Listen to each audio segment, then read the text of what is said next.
Ci troviamo all'interno delle catacombe di San Gaudioso, questo antico complesso cimiteriale del V secolo d.C.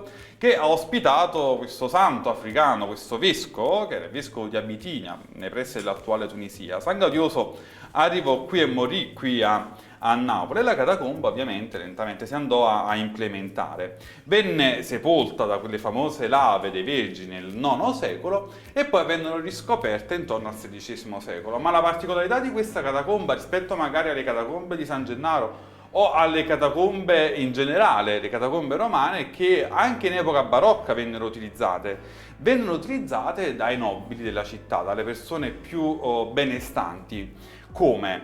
Beh, nel 1600 all'interno di questo complesso si praticava la scolatura, cioè un trattamento che prevedeva la disidratazione del corpo attraverso appunto la fuoriuscita di tutti i liquidi. Veniva messo in atto dei cosiddetti schiattamorti, che spesso erano delle persone su cui pendeva una condanna, oppure dei monaci che dovevano scontare un piccolo peccato, dovevano comunque pagare per qualche cosa che avevano fatto. Ebbene, all'interno di questa catacomba avveniva la scolatura, ma soprattutto per le persone più ricche anche l'esposizione del teschio all'interno della galleria dei teschi, della galleria dei nobili, che si trova proprio qui, una galleria dove sono stati ospitati magistrati, principesse, pittori. Lo stesso Giovanni Balducci, che ha affrescato tutta questa catacomba, è stato sepolto qui.